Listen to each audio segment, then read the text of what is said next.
শ্রাবণ মাসে শিবকে জল ঢালবেন কেন?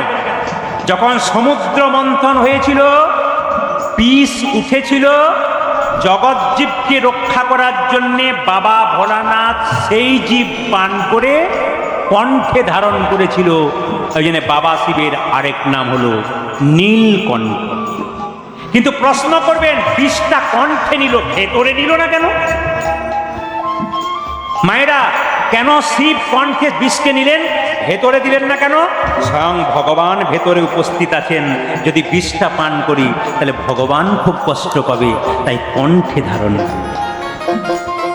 যখন শিব বিষটা কণ্ঠে ধারণ করেছে মা, তখন প্রচন্ড বিষের তীব্র জ্বালা, সেটাকে উপশমিত করবার জন্যে, কমানোর জন্যে দেবতারা গঙ্গা থেকে জল এনে বাবা শিবের মাথায় দিয়েছিল, আর বাবা শিবের ওই কষ্ট থেকে উদ্ধার করেছিল। আর সেই মাসটা ছিল শ্রাবণ মাস। এই জন্য সেই নিয়ম অনুযায়ী আজও পর্যন্ত বাবা শিবকে জল ঢালা হয়। কেন?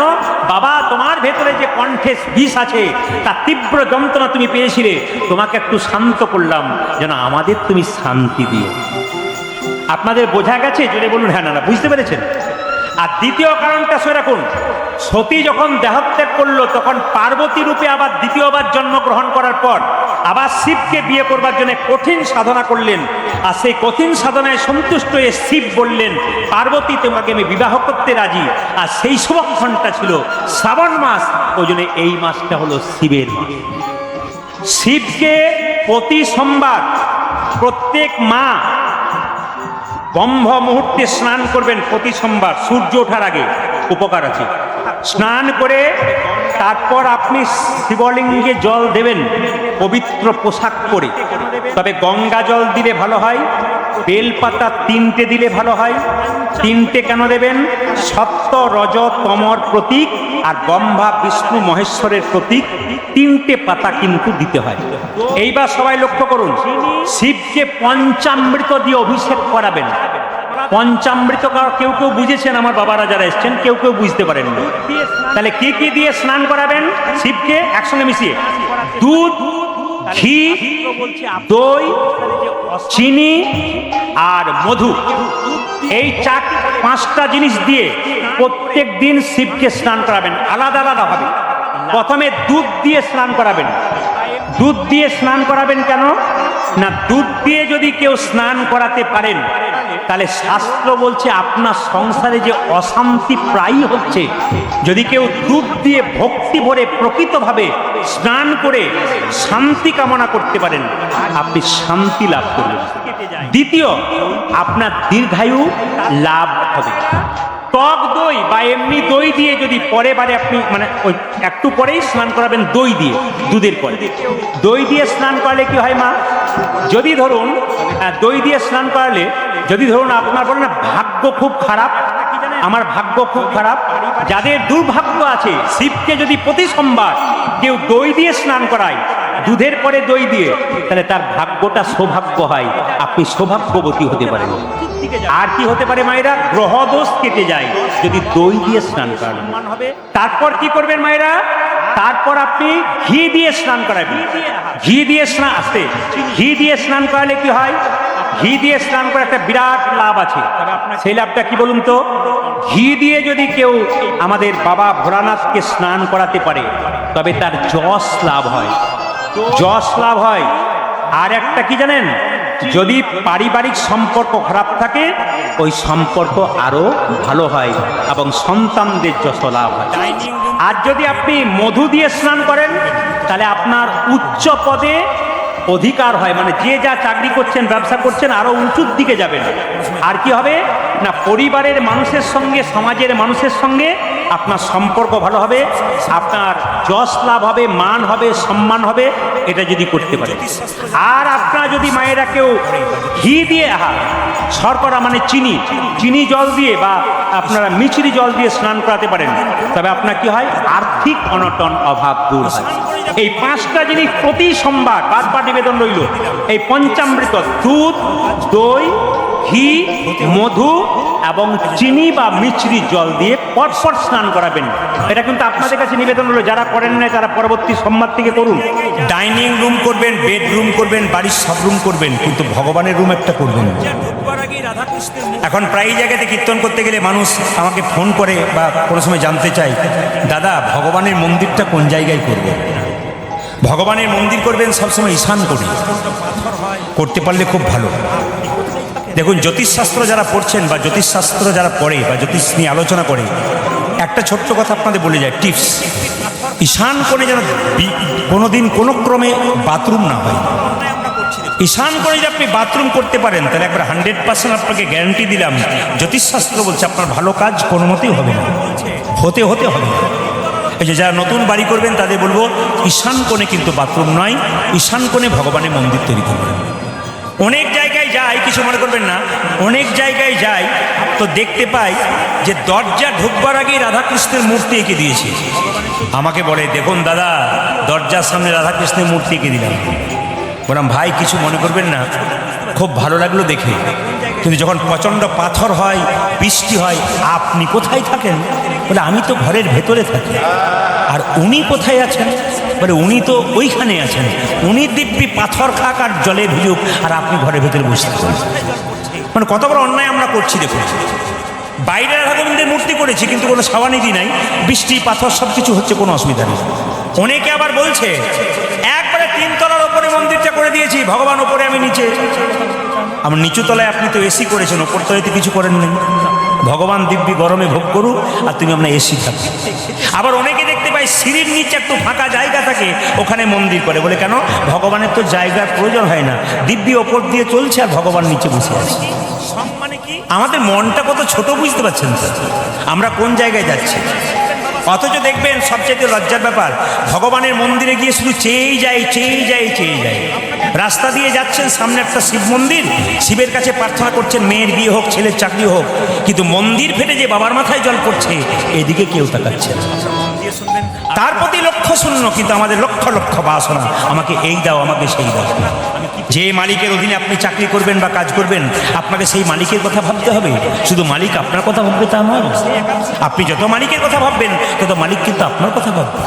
ওই জন্য বারবার বলবো, চলতে ফিরতে খেতে শুতে ভগবানের নাম করুন, জীবনে যদি শান্তি পেতে চান। মায়েরা, এই সংসারে ছেলে মেয়ে যারা আছে, আপনার কর্তব্য কর্ম করতে হবে। সংসার মানে কি? সং মানে কি? সাজা। আর সার মানে কি? কৃষ্ণচরণ। সংসারে মা সাজবেন, বাবা সাজবেন, কাকা সাজবেন, সার কি? কৃষ্ণচরণ। আপনাদের এলাকায় ছেলে মেয়ে বড় হবে, আপনাকে এক পাশে ফেলে দিতে পারে, ভগবান আপনাকে ফেলবেন।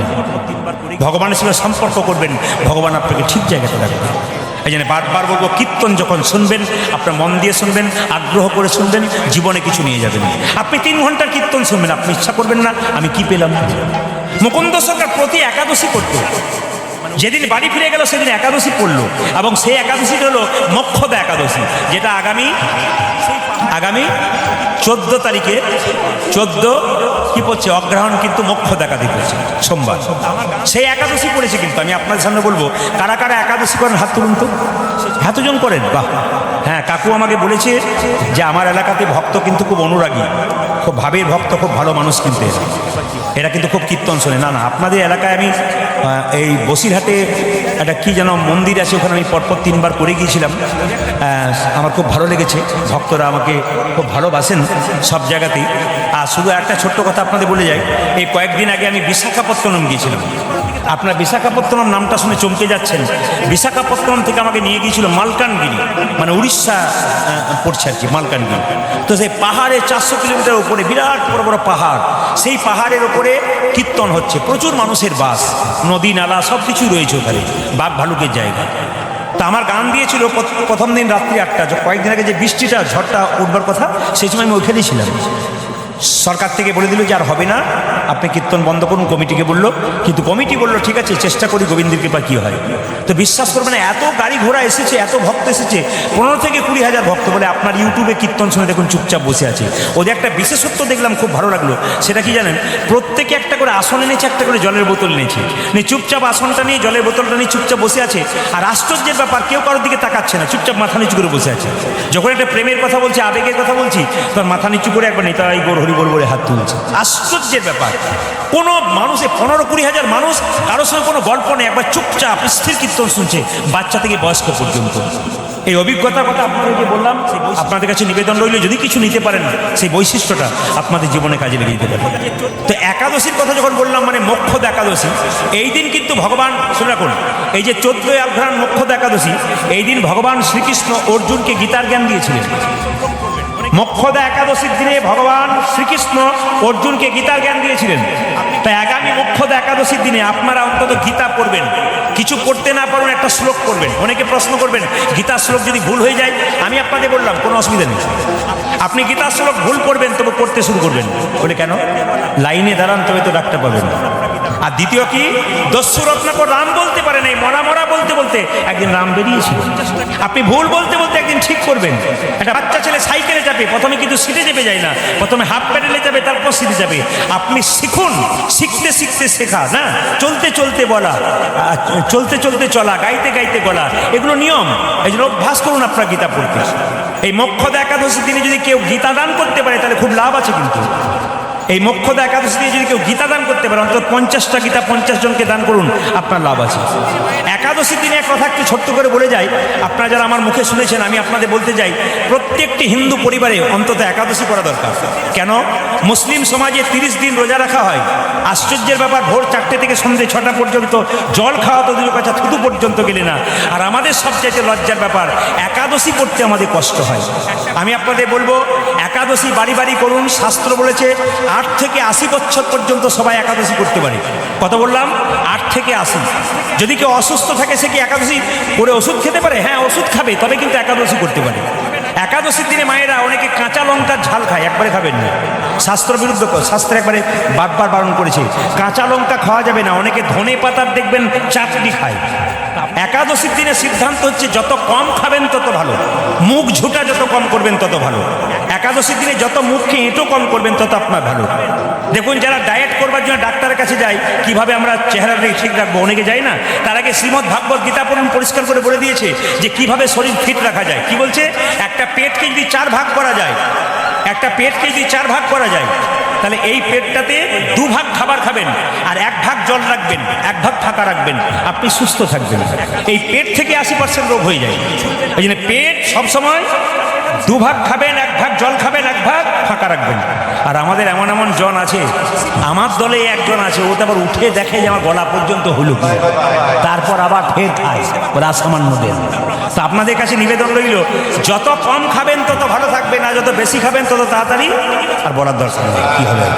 সেই জন্য বলে রাখি মায়েরা, একাদশীর দিনের নিয়ম হচ্ছে পেটটাকে 4 ভাগ করলে 1 ভাগ খাবেন, 1 ভাগ জল খাবেন, আর 2 ভাগ ফাঁকা রাখবেন।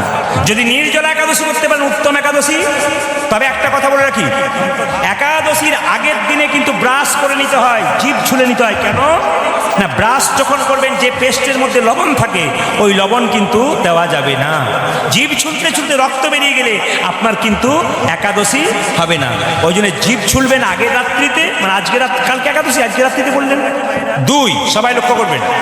তাহলে আপনার প্রশ্ন করবেন যে বাসি মুখে কৃষ্ণ কীর্তন করা যায় না, আর বাসি মুখে দেখবেন ভগবানের সেবা করা যায় না। কৃষ্ণ কীর্তন করা যায় কিন্তু সেবা করা যায় না। তাহলে আপনার বাসি মুখে সেবা করবেন কি করে, ভগবানের সেবা দেবেন কি করে? এই জন্য বারবার বলে রাখি, যদি হরিভক্তি বিলাস পড়েন পরিষ্কার দেখতে পাবেন। হরিভক্তি বিলাসে বলেছে যে আপনি সকালবেলায় ঘুম থেকে উঠে একটু উষুম উষুম জল গরম করবেন, মানে মুখে নেওয়ার মতো, 21 বার কুলকুচ্চি করবেন ওই দিন। 21 বার গরম জল নিয়ে কুলকুচি করবেন, হরিভক্তি বিলাস পড়বেন, পরিষ্কার লেখা আছে। সকালবেলায় কি দন্ত ধাবন করতে হয়, কি করতে হয়? 21 বার কুলকুচি করতে হয়। আর যদি আপনি ট্রেনে বাসে যাচ্ছেন, আচমন করার আপনার জন্য জল নেই, হতেই পারে, এমন সময় হয়, তো হরিভক্তি বিলাস একটা সুন্দর কথা বললো যে ডান কানে 3 বার হাতটা, ডান হাতটা ঠেকিয়ে হরে কৃষ্ণ নাম করবেন, ব্যাস আপনার আচমন কিন্তু হয়ে যায়, যদি জল আপনার কাছে না থাকে। তবে বলে রাখি মায়েরা, যদি নির্জলা একাদশী করেন, হ্যাঁ, ওই দিন আপনারা অন্ন খাবেন না কেন, পঞ্চশস্য খাবেন না কেন? পাপ আর পুণ্যের কথা সবাই জানে, অন্যায় করলে পাপ হয়, ভালো কাজ করলে পুণ্য হয়। কিন্তু পাপ বলছে পুণ্যকে সব ভালো জায়গা দিয়েছো, গোবিন্দ আমাকে একটা ভালো জায়গা দাও। ওই যে ঠিক আছে তোকে একটা ভালো জায়গা দিলাম, বলে কোথায়? অন্যের মধ্যে তুই থাকবি, অন্যের মধ্যে। সঙ্গে সঙ্গে পুণ্য পাপ বললো, অন্যের মধ্যে থাকলে কলির জীব তো অন্নগত প্রাণ, তা তো অন্ন খাবে, তাহলে খাবে না তো, তারা তো ছাড়বে না, খাবেই, তাহলে আমি থাকবো কি করে? বলছে না, মাসে 2 দিন অন্যের মধ্যে থাকবি। কোন দিন? কোন দিন? যেদিন একাদশী, ওই দিনটা ভগবানের বার। রবিবার সোমবার তো আলাদা বার হয়ে গেল, কিন্তু ভগবানের বার হচ্ছে একাদশী বার। একাদশীর দিনে পাপ কিন্তু অন্নের মধ্যে থাকে। যখনই একাদশীর দিনে কেউ অন্ন খাবেন, পরিষ্কার জানবেন আপনি পাপ খাচ্ছেন, কেন পাপ তার মধ্যে বর্তমান আছে। যদি আপনার ভেতরে ধর্মচিন্তা আছে, ভগবানকে ভালোবাসেন, বারবার বলবো একাদশীর দিনে যদি সামর্থ্য হয় শরীরে একাদশী করবার, তাহলে আপনি একাদশী করুন। অন্তত অন্ন খাবেন না, বাড়ির কাউকে অন্ন খাওয়াতে দেবেন না। একদিন না খেলে মরে না, অনেক কিছু খাওয়া যায়। কি খাওয়া যায়? নির্জলা একাদশী করলে উত্তম একাদশী। নির্জলা যদি না হয়, শরীরে না ক্ষমতার কুলোই, আপনি কি করবেন? ফল খাবেন, সবজি খাবেন, কাঁচা কলা, কুমড়ো, পেঁপে, সূর্যমুখী তেল দেবেন, সাদা তেল যেটাকে বলছে। আর কি দেবেন মায়েরা? সরিষার তেল মাখতে পাবেন না, সরিষার তেল খেতে পাবেন না, সন্দক লবণ খেতে হবে আপনাকে, সামুদ্রিক লবণ খাওয়া যাবে না। এগুলো তো আপনারা সবাই জানেন, একটু সংক্ষেপে টাচ দিয়ে দিলাম। কিন্তু একটা কথা বলি, এই গত উৎপন্ন একাদশীতে আমি মালদাতে ছিলাম, যার বাড়িতে বাসা তিনি বললেন একাদশী করবেন বাবা? বলে হ্যাঁ হ্যাঁ করেছি তো। আচ্ছা ঠিক আছে, কোনো অসুবিধা নেই। উনি 2 গ্লাস দুধ, দু থালা ফল, 2 থালা তরকারি, আরও সব নানা রকম দিয়েছে। বলছে বেশি কিছু করতে পারলাম না। বললাম এইরকম যদি করেন তাহলে প্রতিদিন একাদশী করবো, কোনো দিন ছাড়বো না, আমি অন্ন খাবোই না। আসলে মায়েরা, নির্জলা একাদশী করলে উত্তম একাদশী, ফল সবজি দুধ খেয়ে করলে মধ্যম একাদশী। আর আমাকে যে একাদশী করেছিল ওটা উত্তম নয়, মধ্যম নয়, ধমাধম একাদশী। তাই কেউ ধমাধম একাদশী করবেন না, উত্তম আর মধ্যম করার চেষ্টা করবেন। বলুন মোক্ষদা একাদশী কি? চলে মোক্ষদা একাদশী কি? মোক্ষদা একাদশী কি? মায়েরা, মুকুন্দ সরকার একটি গোপীনাথের মন্দির তৈরি করলো। সেই সময়কার মালদার নবাব ছিল হুসেন শাহ। তার পেটে প্রচণ্ড যন্ত্রণা, কোনো মতে ভালো হয় না। একজন বলল মহারাজ আপনার পেটের যন্ত্রণা ভালো হতে পারে যদি আপনি শ্রীখণ্ডে যেতে পারেন মুকুন্দ সরকারের কাছে। তবে একটা শর্ত আছে, গরিবের চিকিৎসা করবে, বড় লোকের করবে না। সঙ্গে সঙ্গে নবাব বলে তার এক কাজ করি, আমার নাম তো হোসেন শাহ, আমি হুসেন ফকির সেজে যাব, আমি চিকিৎসা করাবো। সবাই লক্ষ্য করুন, মুকুন্দ সরকার সকালবেলায় গোপীনাথের মন্দিরে গোপীনাথের ভজন করছে, আর নবাব এসে দাঁড়িয়ে আছে ফকির সেজে চিকিৎসা করানোর জন্য।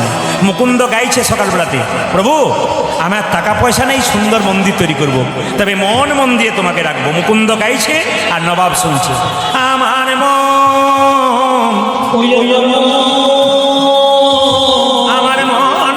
মন দিলে তুমি মদন দাঁড়াবে গো আসি ডাকি যা।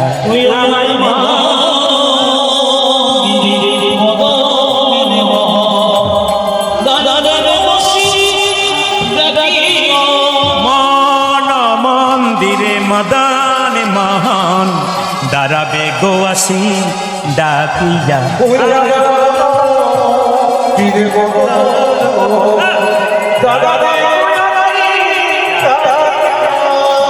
কাঁদিয়া কাঁদিয়া তব নাম লইয়া,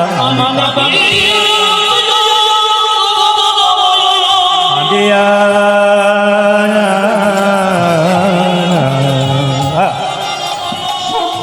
চলে বুক ভাসাইয়া, আমি কাঁদিয়া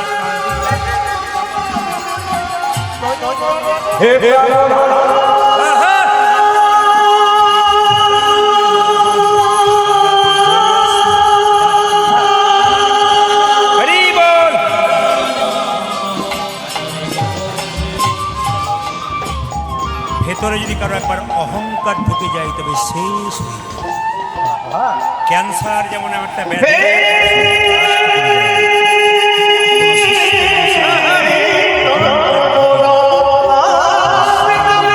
কাঁদিয়া কাঁদিয়া তব নাম লইয়া, নন চলে বুক ভাসাইয়া, আমি কাঁদিয়া কাঁদিয়া।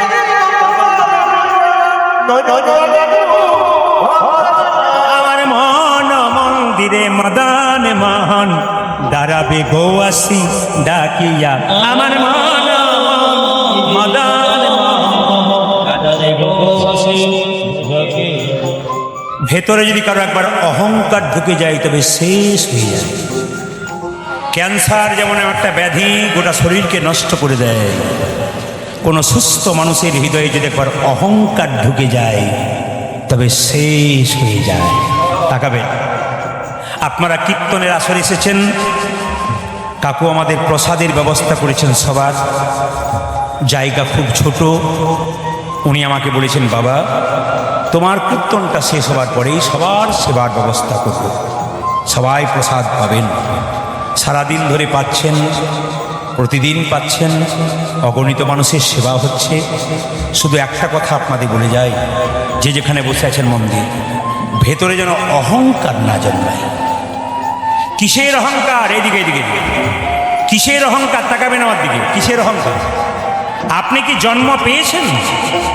আপনি পান নাই, আপনার মা দিয়েছে। আপনার কিসের অধিকার? আপনি জন্ম নিলে আপনার নাম রাখতে হবে। নাম কে রেখেছে? এইদিকে এইদিকে। নাম কে রেখেছে? নাম তো আপনার বাবা মা আত্মীয় স্বজন রেখেছে। আপনি যখন পড়াশোনা করবেন, আপনি কি পড়েছেন? একজন পড়িয়েছে তবে পড়েছেন। আপনি কি চাকরি পেয়েছেন? একজন চাকরি দিয়েছে তারপর পেয়েছেন। আপনি যেদিন শ্মশান ঘাটে যাবেন, নিজে যেতে পারবেন না, অন্যজনের কাঁধে নিয়ে যাবেন। সব যদি অন্যের হয় তবে আপনার বলতে কি রইল? তাই যে যেখানে বসে আছেন মন দিয়ে শুনবেন, কীর্তন শ্রবণকালীন যেন ভেতরে কোনো অহংকার না হয়। ভগবানের চরণে সব নিমজ্জিত করে যান। মুকুন্দ সরকারের চিকিৎসা করতে করতে অহংকার হয়ে গেল, আর তার স্ত্রীর শরীরে একটা কঠিন রোগ হয়ে গেল। স্ত্রী বলে উঠল, স্বামী তুমি যেদিন থেকে চলে গেছো সেই দিন থেকে চোখে ভালো দেখতে পাই না, আমার জিভটা জ্বালা করে, আমার হাত জ্বালা করে, আমার পা জ্বালা করে, আমার এমন কেন? স্বামী বলে উঠল, কি হয়েছে তোমার? আমি সারা বাংলা চিকিৎসা করি, তোমার রোগ ধরতে পারবো না? দেখি দেখি দেখি দেখি তোমার জিভ দেখি, দেখি দেখি তোমার চোখ দেখি, দেখি দেখি তোমার হাতের তল দেখি, দেখি দেখি তোমার পায়ের তলাগুলো দেখি, দেখি। আমি সারা বাংলার রোগ চিকিৎসা করলাম, তোমার চিকিৎসা করতে পারবো না? রাত্রিবেলায় মহাপ্রভু মন্দিরে কেঁদে কেঁদে বলল, প্রভু বলে দা,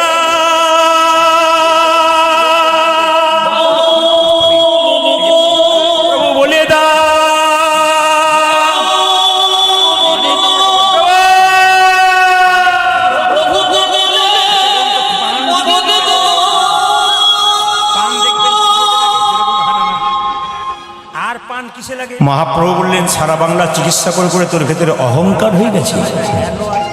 এক কাজ কর, তোর আর অহংকার থাকবে না। বল, প্রভু আমি ক্ষুদ্র জীব, কখন আমার অহংকার হয় আমি বুঝতে পারি না, যদি অহংকার হয়েছে আমার পতন ঘটিয়ে দাও। মহাপ্রভু চিবানো পান তার স্ত্রীকে দিলেন। আপনারা যারা পান খান কোনো অসুবিধা নেই, পান নেশা জাতীয় দ্রব্য কথা বলে, কিন্তু মহাপ্রভু সন্ন্যাসীর আগে পান খেয়েছেন, সন্ন্যাসী পরে আর খাইনি। চিবানো পান মুকুন্দকে দিয়ে বলে, তোমার স্ত্রীকে দিয়ে দাও, দেখবে তোমার স্ত্রীর রোগ তো ভালো হবে, নতুন লক্ষণ প্রকাশ পাবে, তোমার স্ত্রীর গর্ভে সন্তান আসবে।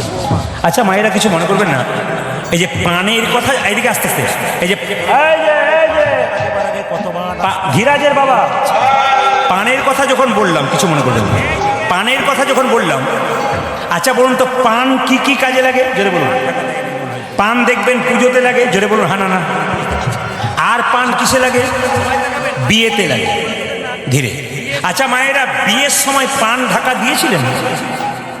যারা দিয়েছিলেন তারা বলুন। এখন তার পান ঢাকা দিতে হয় না, হ্যালো আর গেল নাকি? মালার মধ্যে গোলাপ ফুল থাকে কেন? খুব শিক্ষা আছে কিন্তু। এখন তো হ্যালো আর গেল, পানের কোনো দরকার হয় না। সবাই টাকার, সবাই টাকার। আচ্ছা মায়েরা পান ঢাকা মানে এই যে বাচ্চাগুলো আছে না, এরাও বলে দেবে পান ঢাকা দেয় কেন? কেউ জানেন পান ঢাকা দিয়েছেন? আর বলবেন না, বিয়ের সময় দিয়েছি, অত কি মনে থাকে?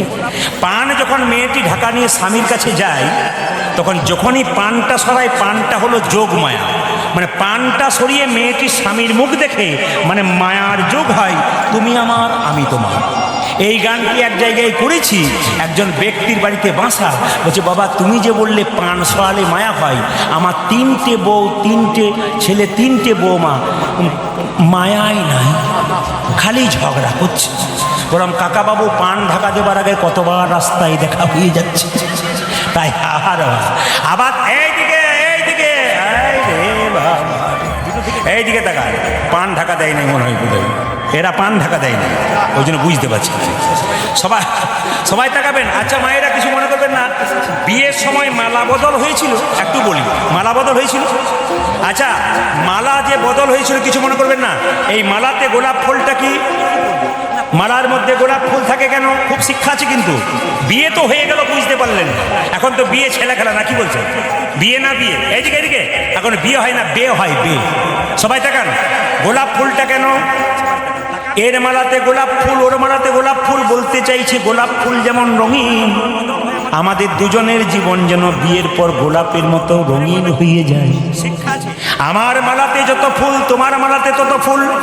আমার মালা ফুল মানে আমার আত্মীয় স্বজন, এই মালা তোমার গলায় দিলাম মানে আমার আত্মীয় স্বজনের দায়িত্ব তোমার গলায় দিলাম। আর তোমার ফুলের মালা মানে ফুলগুলো হলো আত্মীয় স্বজন, আমি গলায় নিলাম মানে তোমার আত্মীয়ের দায়িত্ব আমি নিলাম। আর বলবেন না এত বুঝি নাই, নাহলে তো আমি ব্যবস্থা কিছু করতাম। আবার এইদিকে মায়েরা আবার সবাই লক্ষ্য করবেন, গত পরশু যেখানে গাইছিলাম কাকুও গাইছিল, 2 থেকে 5টা গাইছিল, আর আমি 5টা পরে 8:30 গাইলাম। প্রচুর লোক উনি দেখে এসছেন, 20,000 লোক প্রায়। তো সবাই লক্ষ্য করুন। তো ওইখানে কীর্তন করার পরে আমি একটা বাড়িতে এসেছি, এসে বলছি, একটা ছেলে বলছে, দাদা বলে কি, আমার স্ত্রী না বিয়ের পর আমার দিকে তাকায় না। বললাম আমি কি করব? না কোনো তাবিজ টাবিজ নাই। আমি বললাম না তাবিজ নাই, তবে একটা কথা বললাম, তোমার বিয়েতে কি ক্যামেরাম্যান ছিল? বলছে হ্যাঁ ছিল, ওই বেটাই গন্ডগোলটা করেছে। বললাম কি? সবাই তাকান, সবাই তাকান। তাকাবে কেন? আর তাকাই না কেন?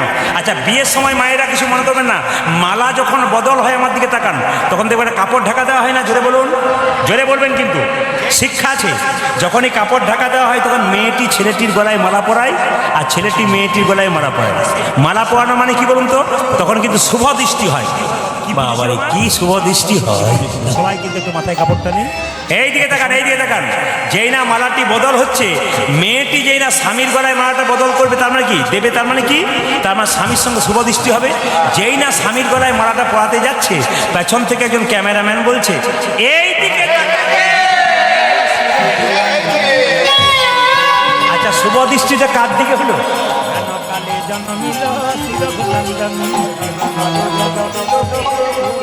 কীর্তনে কি মজা আছে বুঝতে পারছেন? এই জন্য তো পাঁচির ভেঙে লোক চলে আসছে। এ শুধু এখানে নয়, পশ্চিমবাংলা নয়, ভারতবর্ষে যত রাজ্য আছে প্রায় রাজ্যে ঘুরেছি, জেলাগুলো তো সব ঘোরা হয়ে গেল আপনাদের আশীর্বাদে। কিন্তু আপনাদের কাছে নিবেদন, সব জায়গাতে ঢল নেমেছে। আপনাদের একটু বলে রাখি, মালা বদলের সময় ক্যামেরাম্যানের দিকে না, আপনারা ক্যামেরাতে স্মৃতি রাখবেন, কিন্তু আসল জায়গাটা ঠিক রাখবেন। তারপর মালা বদলের পরে তাকাবেন, কিন্তু মালা বদল করতে নেই। সবাই লক্ষ্য করুন, যে যেখানে বসে আছেন, যেই না মুকুন্দ সরকার বলেছে দেখি 52 পানটা নাও, আর 52 পানটা নেওয়ার সঙ্গে সঙ্গে তার গর্ভে সন্তান এসেছে। আর সেই গর্ভের সন্তান জন্ম নিয়েছে বৃহস্পতিবার দিন। কি পুজো ছিল? মা সরস্বতী পুজো ছিল। সবাই কিন্তু একটু মাথায় কাপড়টা নিন, একটা সন্তান জন্ম নিয়ে সবাই একসঙ্গে। যেমন সরস্বতী পুজোর দিনে ছেলে জন্ম নিচ্ছে, সবাই একটু উলুদ হয়ে দেবেন। কেন বলুন তো? আগে গানটা গাই, তারপর তাহলে কি হবে? আপনাদের বাড়িতে কৃষ্ণ ভক্ত সন্তান হবে। সবাই মায়েরা, আহা হেন কালে জন্মিল শির ভুনন্দন, হেন কালে জন্মিল শির ভুনন্দন,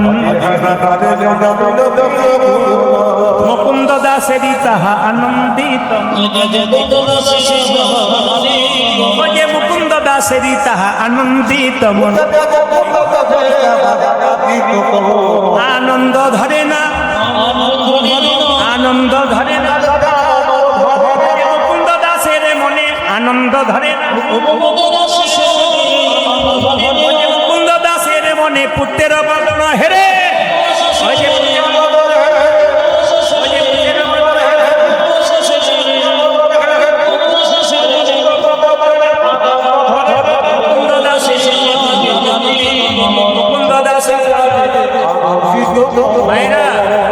নিতাই চাঁদকে এবং গৌরচাঁদকে জানতে গেলে আপনাকে একজনের সঙ্গে সম্পর্ক করতে হবে। যেমন কন্যাদায়গ্রস্ত পিতা তার মেয়ের বিয়ের জন্য ঘটকের কাছে যায়। আসতে মায়েরা, কন্যাদায়গ্রস্ত পিতা তার মেয়ের জন্য ঘটকের কাছে যায়, আমার মেয়ের জন্য একটা সুপাত্র দেখবেন। ঘটক কি করে না, কন্যাপক্ষ এবং পাত্রীপক্ষ এবং পাত্রপক্ষর মাঝে থেকে দুজনকে সংযোগ করিয়ে দেয়। এই ঘটকটিকে ইনি হচ্ছেন গুরু। সবাই শুনতে পাচ্ছেন তো? শুনতে পাচ্ছেন? এই ঘটকটি হচ্ছে গুরু। গুরু মানে কি? গু মানে অন্ধকার, রু মানে আলো। যিনি যার গুরুত্ব আছেন তিনি গুরু হতে পারেন, যার গুরুত্ব নেই তিনি কোনোদিন গুরু হতে পারেন না। আস্তে সামনে গল্প নয়। হরে কৃষ্ণ। গুরু মন্ত্র নেবার আগে আপনাদের বলে যাই, যারা স্কন্দ পুরাণ পড়বেন, আস্তে, যারা স্কন্দ পুরাণ পড়বেন তারা জানবেন যে গুরুর সঙ্গে সম্পর্ক করতে গেলে কতগুলো কাজ করতে হয়। একটা একটা করে শুনবেন।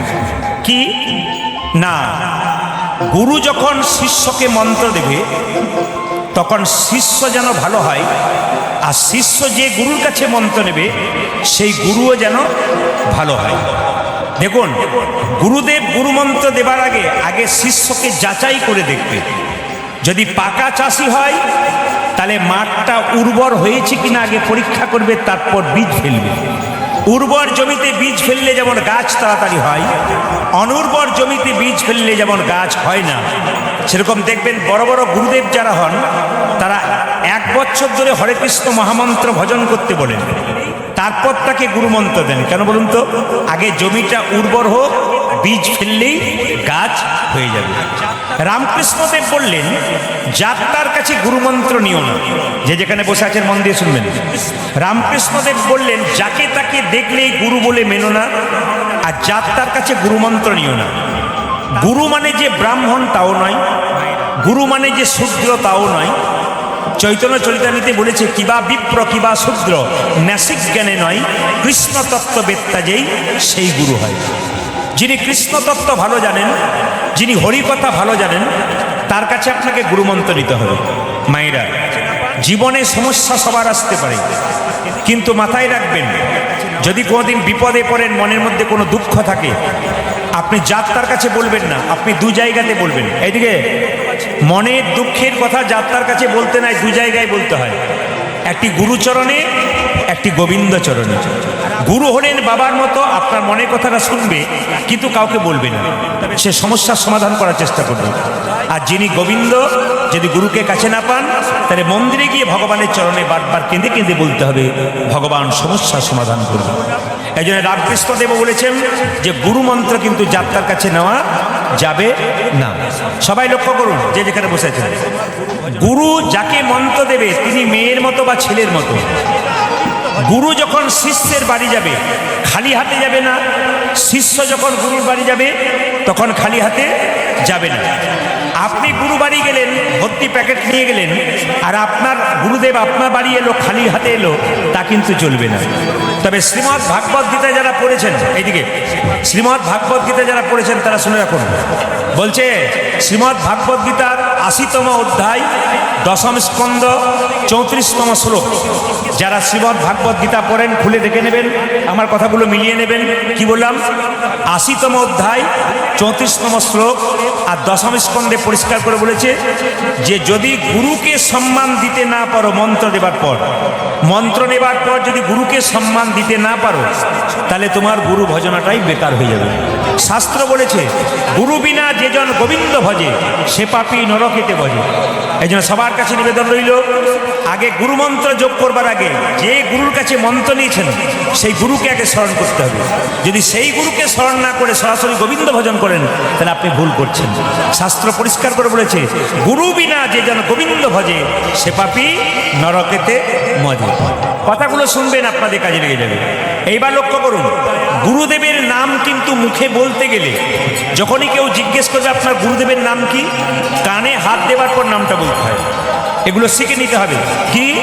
গুরুদেবের নাম কেউ জিজ্ঞেস করলে প্রথমে কানে হাত দিয়ে তার নাম করতে হবে, এবং গুরুদেবের নাম করবার আগে তার আগে শ্রী বা প্রভুপাদ নামটি যোগ করবেন। কি বললাম? গুরুদেবের নাম করবার আগে শ্রী বা প্রভুপাদ এ কথাটি উচ্চারণ করবেন। অনেক বাড়িতে আমি কি কীর্তন করতে গিয়ে দেখেছি যে কৃষ্ণের ছবির পাশে গুরুদেবের ছবিটি রেখেছেন, মহা অন্যায় করেছেন। শাস্ত্র বলছে ওপরে থাকবে কৃষ্ণের ছবি, তার নিচে দেবদেবীর ছবি, তার নিচে গুরুদেবের ছবি। বলছে কৃষ্ণের পায়ে তুলসী পত্র দাও, রাধারানীর হাতে তুলসী পত্র দাও, কিন্তু অনেকে দেখেছি গুরুদেবের পায়ে তুলসী পত্র দেয়, মহা অপরাধের ভাগী হয়। গুরুদেবের পক্ষে তুলসী পত্র দিতে হয় চন্দন দিয়ে। মাথায় রাখবেন, কোনোদিন গুরুদেবের পায়ে তুলসী পত্র আপনারা দেবেন না। তাই গুরুদেবের চরণে মন্ত্র নিয়ে বলতে হবে, আমার এই জীর্ণ দেহটা তোমার চরণে পৌঁছে দিলাম, ওই পারে পৌঁছানোর ব্যবস্থা করে।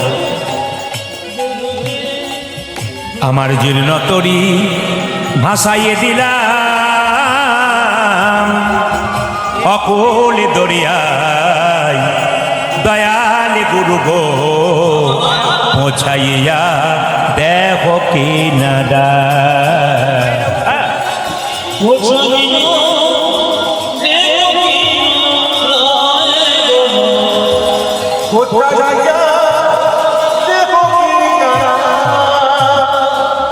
পৌঁছাইয়া দেহ কিনারাই গো পৌঁছাইয়া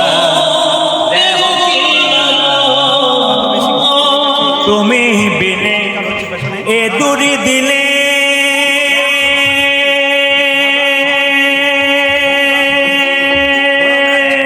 হরিব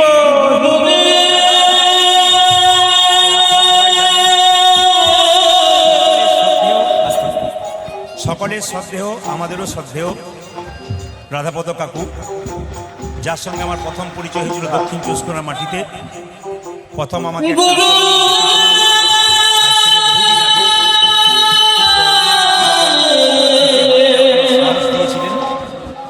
ওনার আশীর্বাদ আমার মাথায় আছে, ওনার ভালোবাসা আমার মাথায় আছে।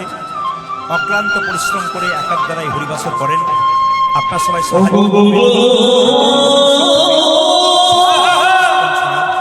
এখানে এত মানুষ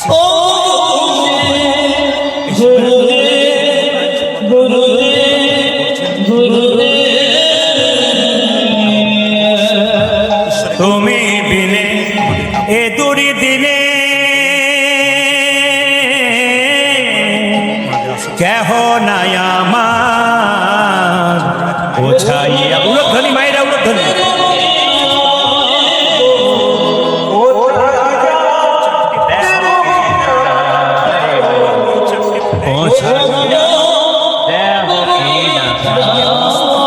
আপন আপন গুরুদেব কি শুনতে কম পাচ্ছেন কি? আস্তে। আপন আপন গুরুদেব কি।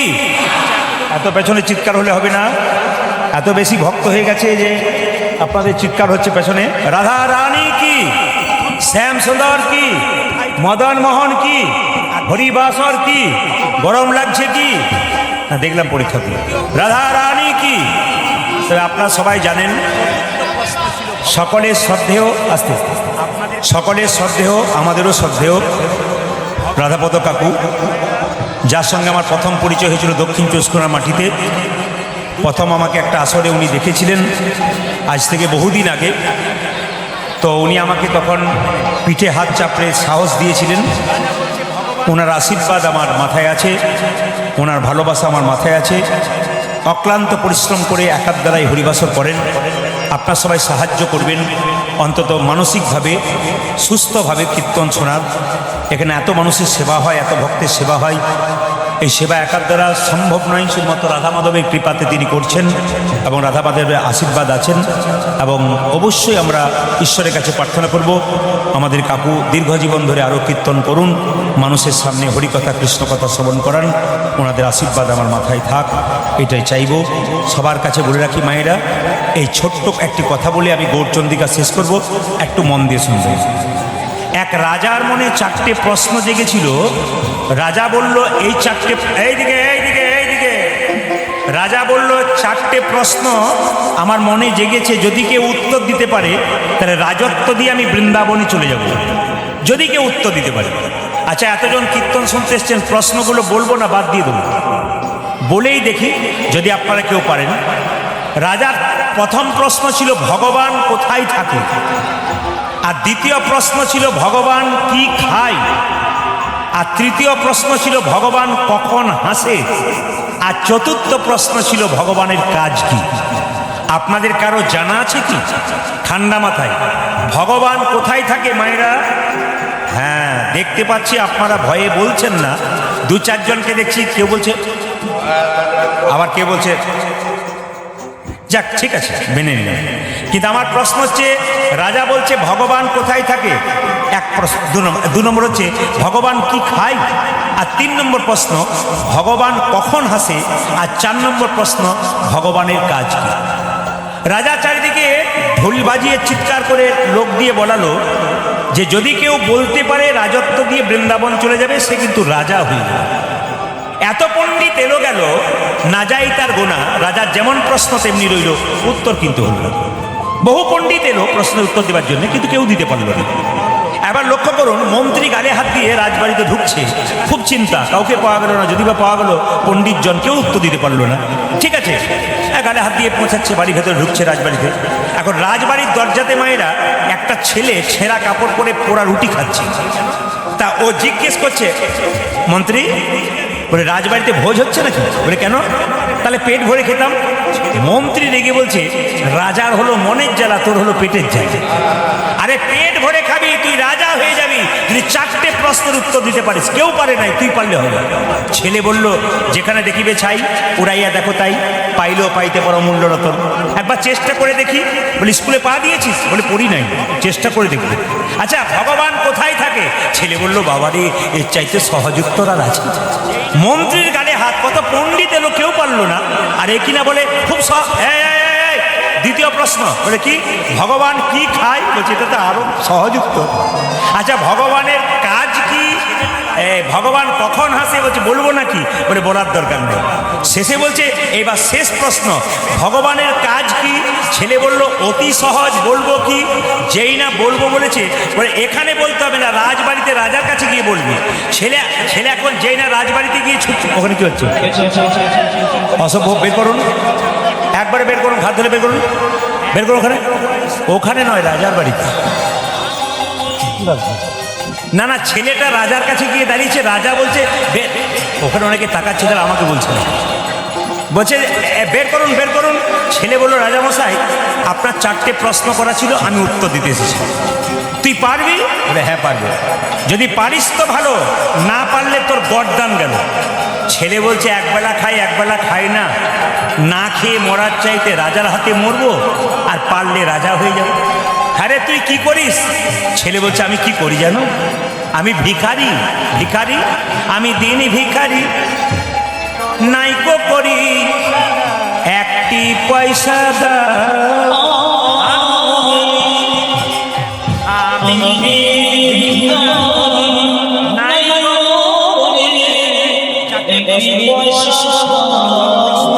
আমি দিন ভিখারি, নাইকো করি একটি পয়সা দাও।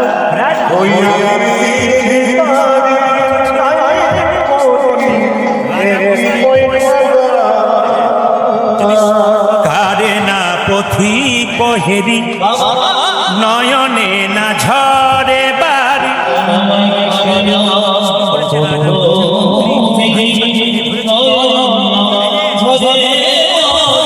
আরে না পথি পহেরি, নয়নে না ঝরে বাড়ি, আরে না পথি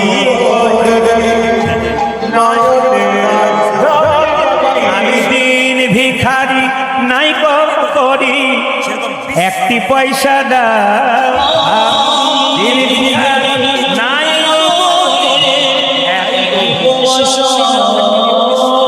দাঁড়া দাঁড়া দাঁড়া দাঁড়া দাঁড়া দাঁড়া দাঁড়া দাঁড়া, এই তোকে তোকে আর ভিক্ষা করতে হবে না। বলে কেন? তুই রাজা হয়ে যাবি 4টে প্রশ্নের উত্তর দিলে। প্রথম প্রশ্ন, ভগবান কোথায় থাকে? ছেলে বলল, রাজামশাই উত্তর দেব, তবে 5 মিনিট দেরি আছে। বলে কেন? অনেক দূর হেঁটে এলাম তো, এক গ্লাস শরবত হবে? রাজা বলল, কে আছিস, এক গ্লাস শরবত দে তো। যেই না এক গ্লাস শরবত দিয়েছে, ছেলে তখন রাজাকে প্রশ্ন করছে, রাজামশাই এটা শরবত? বলে হ্যাঁ। যদি শরবত, তবে চিনি কই? মায়েরা, শরবত তৈরি করার পর চিনি দেখতে পান আপনারা? ছেলে এমন প্রশ্ন করেছে, রাজা বলছে, মন্ত্রী আচ্ছা ছেলে ধরেছে তুমি।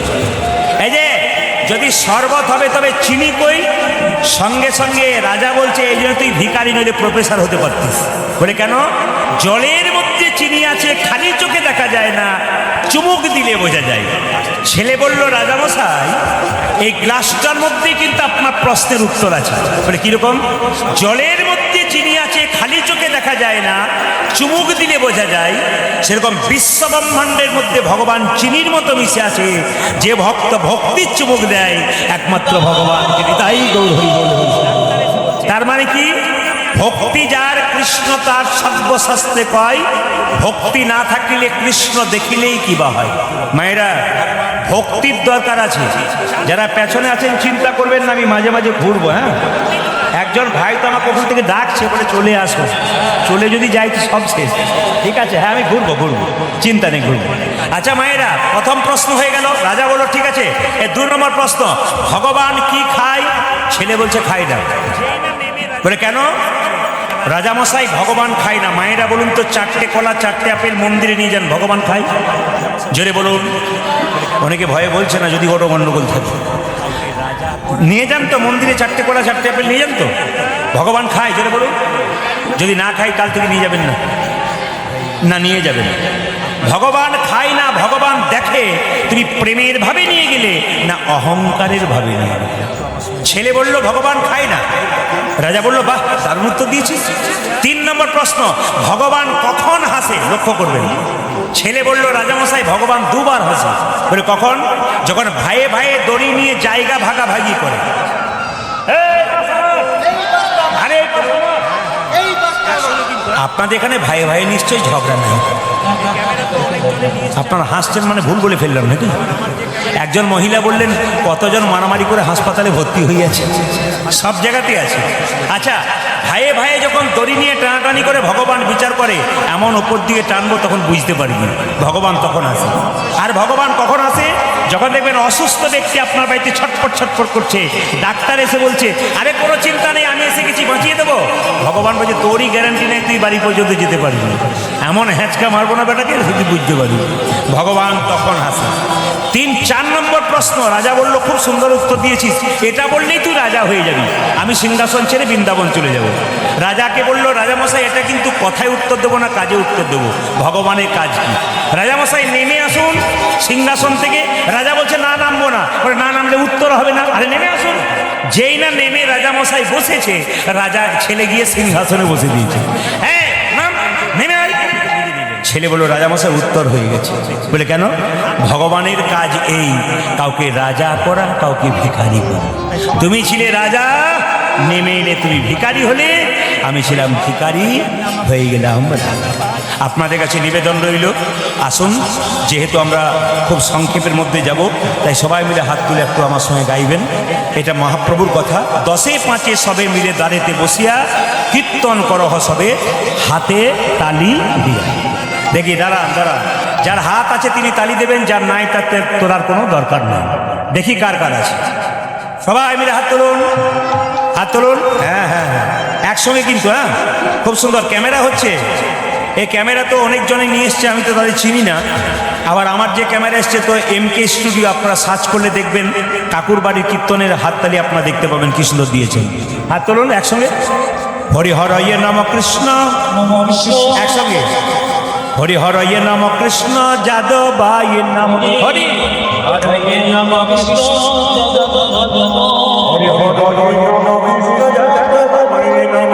হরয়ে নম কৃষ্ণ, যাদবায় নম, ওজে যাদবায় মাধবায় কেশবায় নম, হরি বল। ওজে যাদবায় মাধবায় কেশবায় নম। একজন খুব চালাক আছে, প্রদীপ পাল দেখতে পাচ্ছে না, আমার না দিলেও হয়, কিন্তু আমি দেখতে পাচ্ছি না, ভগবান দেখতে পাচ্ছে। কেন? 50 টাকার নোট রাস্তায় পড়ে থাকবে, চারিদিকে তাকালেন, কেউ কোথাও নাই, পকেটে গুঁজে নিলেন, কেউ দেখতে পেলেন, একজন ভগবান দেখতে পেলেন। হাততালি দেবেন কি না দেবেন আপনার ব্যাপার, আমি দেখতে পাবো না, কিন্তু তিনি দেখতে পাবেন। তাই সবাই হাত থাকতে হাততালি দিন, পরে কিন্তু ভালো হবে। হাততালি। হরি হরয়ে নম কৃষ্ণ, যাদবায় নম,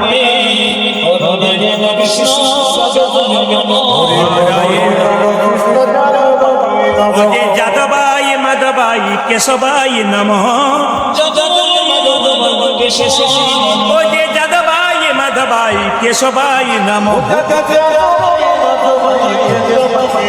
ওজে গোপাল গোবিন্দ রাম মধুসূদন, গোপাল গোবিন্দ, ওজে গোপাল গোবিন্দ রাম মধুসূদন, ওজে গিরিধারী গোপীনাথ মদন মোহন, তালি। ওজে গিরিধারী গোপীনাথ গোপীনাথে মদন মোহন। তাদের আসরে সব ভালো লাগলো, একটা জিনিস খারাপ লাগলো, বলবো না, বাদ দিয়ে দেবো, বাদ দিয়ে যাই, বলে দেবো। সব ভালো লাগলো, কোনটা বলুন তো? এত সুন্দর কীর্তন করলেন, হরি হরয় নম, কৃষ্ণ যাদবায় নম, যাদবায় মাধবায় কেশবায় নম, খুব ভালো লাগলো। কিন্তু খারাপ দাঁড়ান, খারাপ কোনটা লাগলো?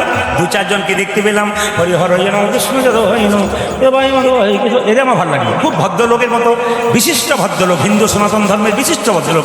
এদের জন্য ধর্ম কিন্তু অনেক এগিয়ে। না আপনাদের এখানের জন্য বলি নাই, অন্য জায়গার জন্য বলি।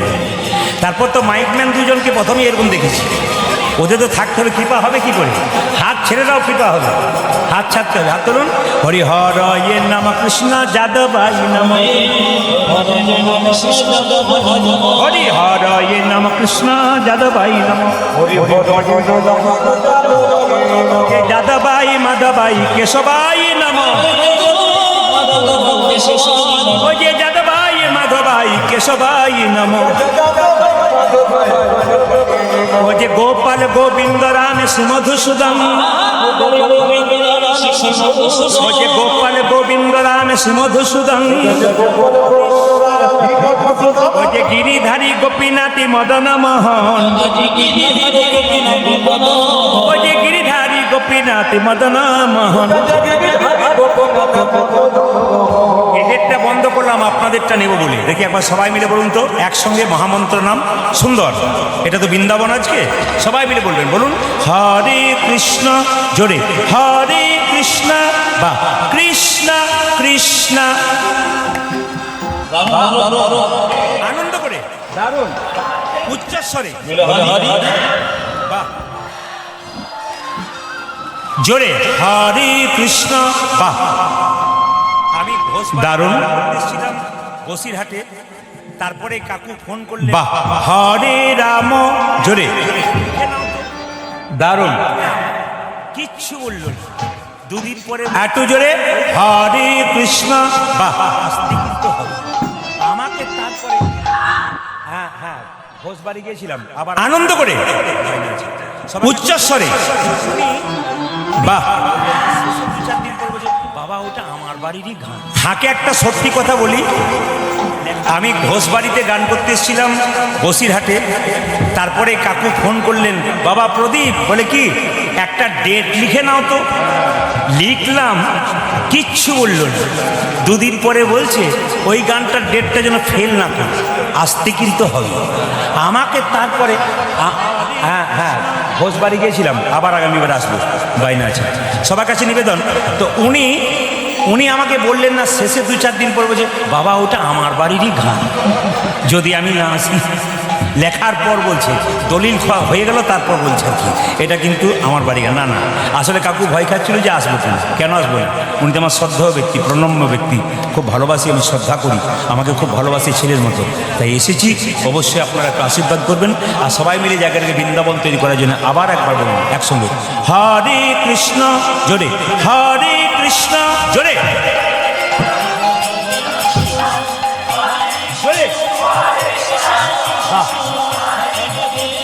দারুণ। শেষবার হরে কৃষ্ণ, শেষবার দারুণ, বাহ বাহ, সুন্দর, দান। আগে কি আপনাদের কীর্তনের দল ছিল নাকি?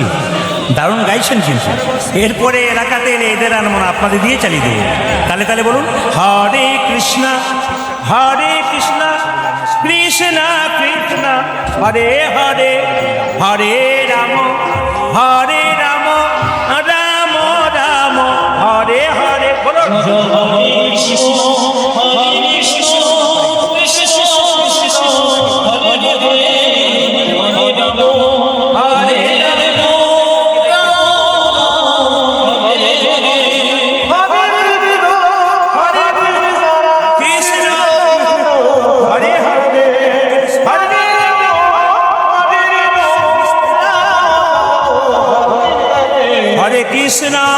হরে কৃষ্ণ, কৃষ্ণ কৃষ্ণ, হরে হরে, হরে রাম, রাম রাম, হরে হরি।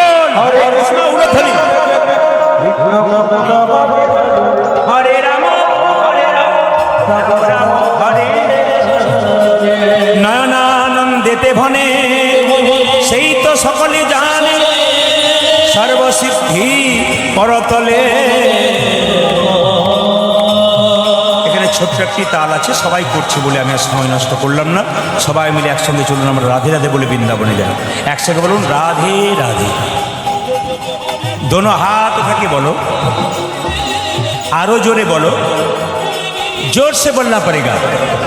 दोनों हाथ उठा के बोलो, आरो जोरे बोलो। কাল সকাল থেকে একজন একজনকে দেখবেন, কি বলবেন জোরে বলুন। কাল সকাল থেকে হ্যালো বাদ দিয়ে কি বলবেন?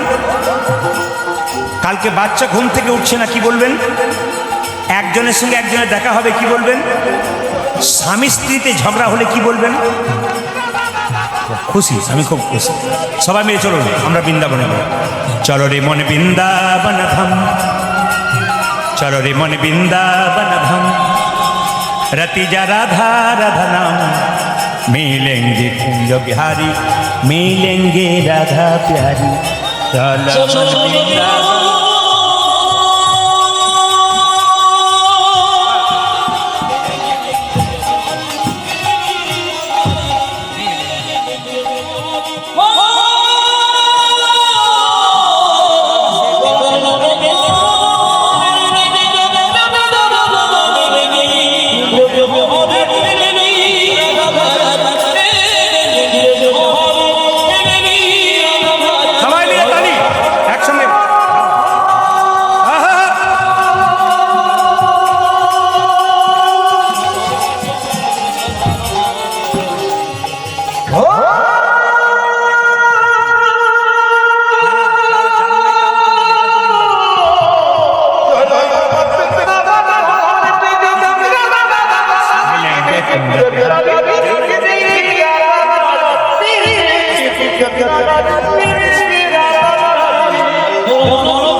नंद महाराज सिद्धांत निलेन आमी प्रयागे स्नान करते যাব।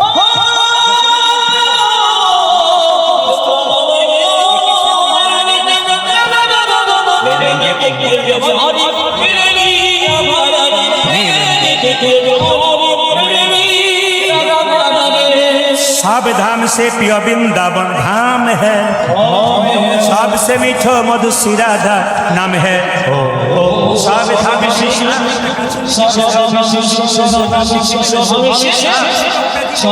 से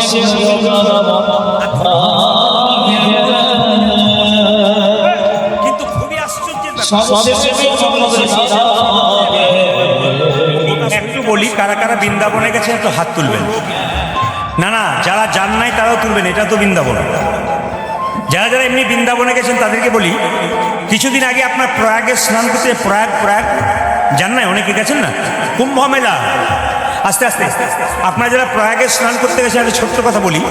নন্দ মহারাজ একবার সিদ্ধান্ত নিয়েছিল যে আমি প্রয়াগে স্নান করতে যাব। মন দিয়ে শুনবেন। নন্দ মহারাজ সিদ্ধান্ত নিলেন আমি প্রয়াগে স্নান করতে যাব। যশোমতী বলছে, দেখো তোমার গোপাল খুব দুষ্ট, তো একে ছেড়ে তুমি প্রয়াগে যাবে, আমি সামলাতে পারবো? বলছে না না, তুমি 2-4 দিন সামলে নিও, আমি যাবো আর আসবো। তো নন্দ মহারাজ, রিভাব খুব হচ্ছে, এই মাইকম্যান ভাই, রিভাব খুব হচ্ছে, তুমি বুঝতে পারছো না? হরে কৃষ্ণ, সবাই লক্ষ্য করুন।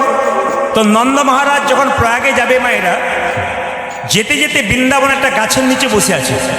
হঠাৎ দেখতে পেল একজন কুষ্ঠক ব্যাধি লোক ধুলোর মধ্যে গড়াগড়ি দিচ্ছে, আর ধুলোগুলো সব পুঁজ রক্তের মধ্যে ঢুকে যাচ্ছে আর কষ্ট পাচ্ছে।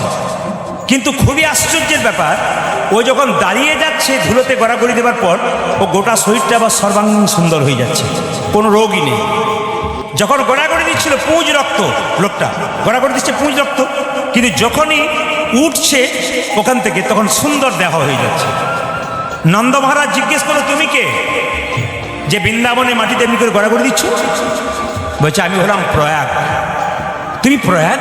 বলে হ্যাঁ। তো কেন গড়াগড়ি দিচ্ছ? বলছে প্রয়াগে গিয়ে মানুষ আমার মধ্যে সমস্ত পাপ দিয়ে দিয়েছে, তাই আমার শরীর পুষ্ট হয়ে গেছে।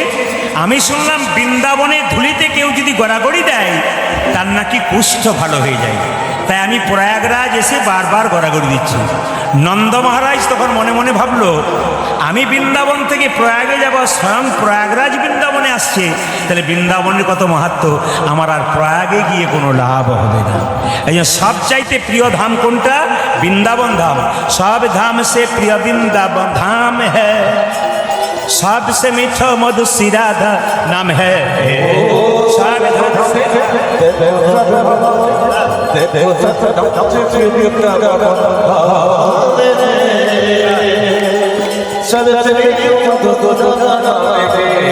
तेरी पूर्ण होगी कामरती जा राधा राधा नाम, तेरी पूर्ण होगी कामरती जा राधा राधा नाम, तेरी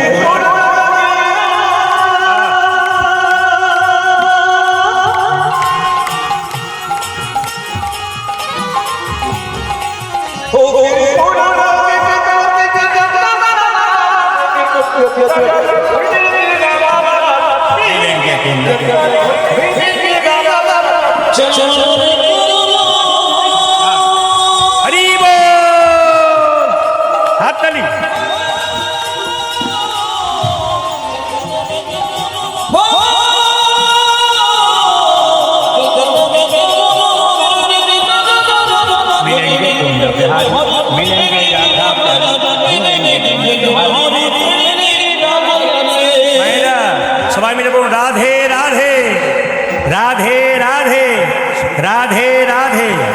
বেশ, আর সময় নেব না, লীলাটি শুরু করব। লীলাটি হচ্ছে, প্রথমে দুপুরবেলা একটা লীলা হয়ে গেল সূর্য পূজা, দ্বিতীয়বার লীলাটা আমি শুনি নাই, বাসায় ছিলাম, কেউ যেন বলল কালীয় দমন। ঠিক আছে, আর যেহেতু শেষ জায়গায় আমি আছি, ভক্ত চরিত্র দিয়ে শেষ করি।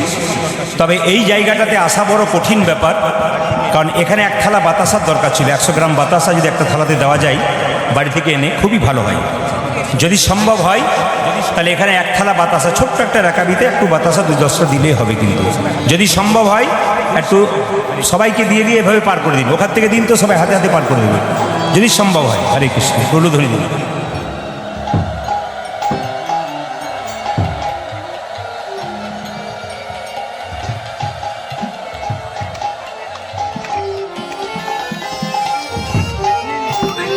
এই যে কীর্তনে মালা আর তিলক, এইদিকে এদিকে আস্তে, খুব এই যে কীর্তনে মালা আর তিলক, এইদিকে এদিকে মায়েরা আস্তে, খুব ধীরে, শান্ত পরিবেশ।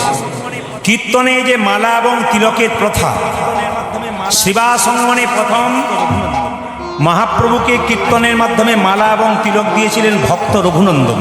সবাইকে বলবো, আজকে যার কথা বলবো তিনি হচ্ছে ভক্ত রঘুনন্দন। সবাইকে বলবো, আপনার গয়াকাশী বৃন্দাবন যেখানে যাবেন যাবেন, একটা জায়গা যাবার জন্য আপনাদের অনুরোধ করব। আমার বাড়ি বীরভূম, শান্তিনিকেতন বোলপুরের কাছাকাছি কীর্তনের জায়গা। সেই জায়গায় গেলে দেখতে পাবেন শ্রীপাঠ ময়নাডাল কীর্তনের জায়গা। আমার একটু দূরে গেলেই দেখতে পাবেন তারাপীঠ মায়ের মন্দির। আমার সামনে গেলে আবার দেখতে পাবেন জয়দেব পদ্মাবতীর মেলা। সেরকম একটা মধ্যস্থ জায়গায় আমি বাস করি।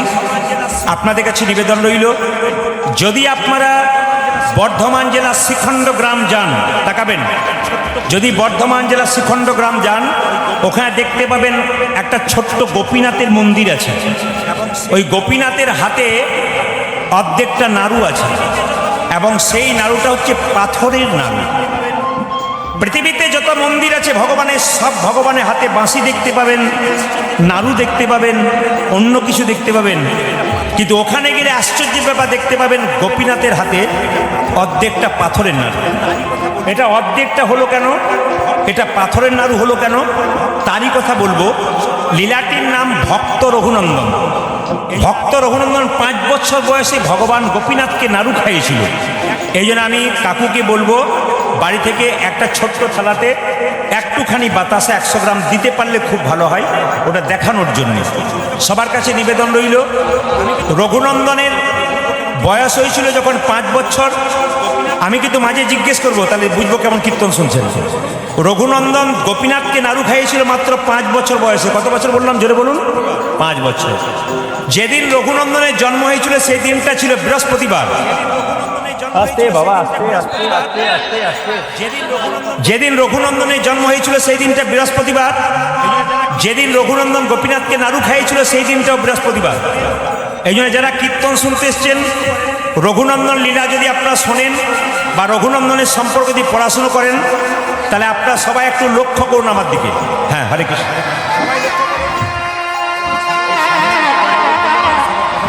সবাই লক্ষ্য করুন। এই সামনে এত গন্ডগোল করলে না সবার কথাগুলো কানে যায়। কতজন ভক্তরা চুপচাপ বসে আছেন, আপনি চিৎকার করছেন। হরে কৃষ্ণ। যাদের জায়গা নিয়ে অসুবিধা হচ্ছে তারা কাল সকালবেলায় এসে একটু বিছানা করে শুয়ে নেবেন, অসুবিধা নেই। হরে কৃষ্ণ। অসুবিধা হবে আস্তে। এই যে বাতাসা আপনারা দেখতে পাচ্ছেন মায়েরা, এখানে বাতাসা যেহেতু অত দেওয়া নাই, আমি একটু বলে যাই আপনাদের পরিষ্কার পরিচ্ছন্ন কথা, আমি গ্যারান্টি দিয়ে বলে গেলাম। আপনার ভক্ত রঘুনন্দন লীলা পড়বেন, বলছে এই যে নাড়ু প্রসাদ ছোট্ট রঘুনন্দন গোপীনাথকে খাওয়াচ্ছে, এই প্রসাদ যদি কেউ ভক্তি ভরে বাড়ি নিয়ে যেতে পারেন, তবে তার অনেকগুলো লাভ আছে। প্রথম লাভ কি? বলছে বাড়ির ছোট্ট বাচ্চা যদি খুব চঞ্চল হয়, খুব অস্থির হয়, প্রতি বৃহস্পতিবার বাচ্চাকে একটা তুলসী পত্র, একটুখানি বাতাসা, সকালবেলায় স্নান করে তুলসী মন্দিরে জল দিয়ে তুলসী মন্দির পরিক্রমা করে যদি এই বাতাসা সহ তুলসী পাতা বাচ্চার মুখে জয় গোপীনাথ 3বার বলে দেওয়া যায়, 1 বছর দিলে বাচ্চা আস্তে আস্তে ধীর হয়, শান্ত হয় এবং কৃষ্ণ ভক্ত হয়। শুধু তাই নয়, বিদ্বান হয়। শুধু পরীক্ষা করে দেখতে বলছি, আমি আপনাদের শুধু বলে গেলাম, আপনারা শুনে নিলেন তা নয়, আপনারা পরীক্ষা করে দেখুন 1 বছর। কারণ এই লীলা শোনার পর যারাই শুনেছে তারা প্র্যাকটিক্যাল দেখে নিয়েছে, অনেকের উপকার হয়ে গেছে। 2, যদি বাড়িতে কোনো অশান্তি থাকে, তুলসী গাছে জল দিয়ে এই বাতাসাটাকে দিয়ে 4 বার পরিক্রমা করুন বাড়িতে প্রতি বৃহস্পতিবার, লাভ আছে। 3, যদি কোনো বাড়ির কোনো ব্যক্তির অনেক দিন ধরে রোগ হয়েছে, দুরারোগ্য নয় কিন্তু রোগ হয়েছে, সারছে না, যদি জয় গোপীনাথ বলে তুলসীপত্র দিয়ে বাতাসাটা বৃহস্পতিবার দিন খেতে পারে, তার অনেকটা সুস্থতা বজায় থাকবে। আপনারা যারা এই বাতাসা কীর্তনের শেষে সবাই পাবেন না, একটা শুধু কথা বলে যাই, আপনারা প্রশ্ন করতে পারেন, আপনি বলেন 1 বছর খেতে হবে, একটা বাতাসা 1 বছর চলবে কি করে? আপনি একটা কাজ করতে পারেন, বাড়ির যে তুলসী মন্দির রয়েছে ওখানে 1 কেজি বাতাসা কিনে হরিণ লুট দিতে পারেন। ওই হরিণ লুটের বাতাসা ভরে রেখে, কৌটোতে ভরে রেখে প্রতি বৃহস্পতিবার একটা করে ব্যবহার করতে পারেন, আপনার লাভ আছে। এবার শুনেন, শ্রীখণ্ড গ্রাম বর্ধমান জেলার 2 ভাই, বড় ভাইয়ের নাম মুকুন্দ সরকার, ছোট ভাইয়ের নাম নরহরি সরকার। মুকুন্দ সরকার পেশাতে ছিল কবিরাজ, চিকিৎসা করত, আর ছোট ভাই তার সঙ্গে কম্পাউন্ডারি করত। একদিন ছোট ভাই বড় ভাইকে বলল, দাদা, ভক্তদের মুখে শুনলাম যে সেবাসঙ্গনে মহাপ্রভু আছেন, তাকে যদি একবার দর্শন করা যায় তবে তার আশীর্বাদ পাওয়া যায়। তো দাদা একবার গেলে হয় না সেবাসঙ্গন, একটু মহাপ্রভুর আশীর্বাদ নেব। দেখুন গল্পটি শুনবেন, লীলা কিন্তু খুব সুন্দর, এর মধ্যে পদাবলী নেই তা নয়, এর মধ্যে সুন্দর পদাবলী আছে। আপনারা যখন শুনবেন তখন বুঝতে পারবেন। কারণ কীর্তনে যে জায়গাতে হচ্ছে সেই জায়গাটা হচ্ছে একটা মহাজনের জায়গা, মানে আমরা কাকুকে একজন মহাজন মনে করি। মহাজন মানে তিনি কীর্তনের কি জানেন না, জাহাজ মানুষ বটে না। শুধু তার জায়গাতে কীর্তন করলে পদ গাইবে না তা কিন্তু নয়, পদাবলী যুক্ত গান, এর মধ্যে পদাবলী অনেক পাওয়া যাবে। সবাই লক্ষ্য করুন তো, ছোট্ট মায়েরা, হ্যাঁ, মুকুন্দ সরকার চিকিৎসা করতো আর ছোট ভাই কি করতো, কম্পাউন্ডারি করতো। ছোট ভাই বলছে, দাদা একবার গেলে হয় না সেবাসঙ্গন? বলে কি করে যাবি, এখান থেকে তো অনেক রাস্তা। তখনকার দিনে তার গাড়ি ঘোড়া ছিল না, পায়ে হেঁটেই যেতে হতো, তা যাবি কি করে রে? বলছে, দাদা সাধুগুরু বৈষ্ণবের মুখে শুনেছি কেউ যদি হরিনাম করতে করতে চলে যায় তার রাস্তা নাকি অনেক তাড়াতাড়ি খাটো হয়ে যায়। আমি আপনাদের বলবো, রাস্তা দিয়ে চলে যাচ্ছেন, যদি আপনার টেনশন বাড়ছে, গাড়ি ঘোড়া নেই, হতেই পারে কোনোদিন আপনি কি করবেন, কৃষ্ণ নাম করতে করতে চলে যাবেন। ছোট্ট রঘুনন্দ, মুকুন্দ সরকার, নরহরি সরকার 2 ভাই মিলে চললো কোথায়? মহাপ্রভুর কাছে আশীর্বাদ নেবার জন্যে হাঁটতে হাঁটতে চললো, কীর্তন গাইতে গাইতে। সবাই মিলে চলুন তালি দিয়ে দিয়ে, কৃষ্ণ কেশব কৃষ্ণ কেশব কৃষ্ণ কেশব তাই নাম, রাম রাঘব রাম রাঘব রাম রাঘব রক্ষম। উলধ্বনি হরে কৃষ্ণ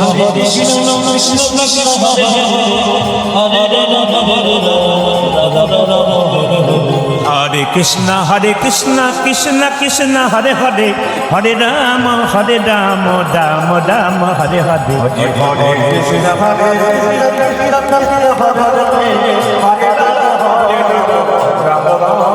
মায়েরা এই দিয়ে তাকান, আপনারা 3 ঘন্টার কীর্তন শুনতে এসে কতজনের কত কষ্ট হয়।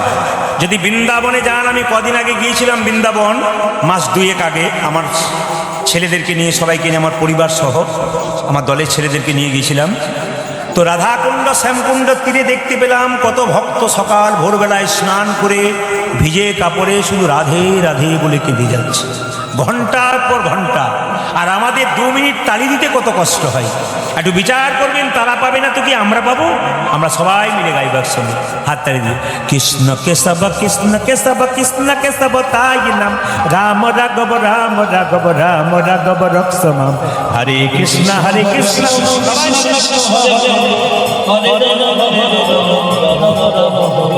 কৃষ্ণ কেশব কৃষ্ণ কেশব কৃষ্ণ কেশব তাহি নাম, রাম রাঘব রাম রাঘব রাম রাঘব রক্ষমাম। ধ্বনি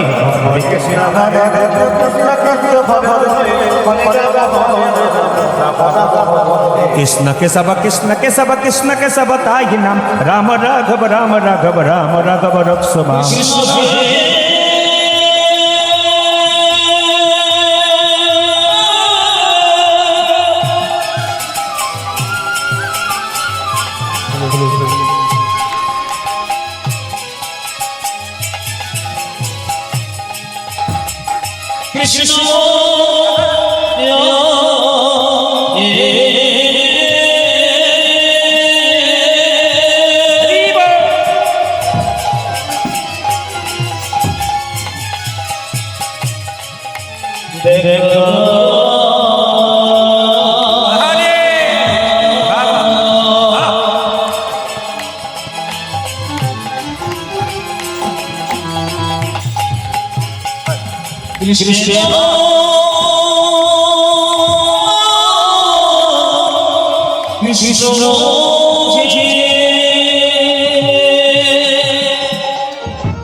সভ্য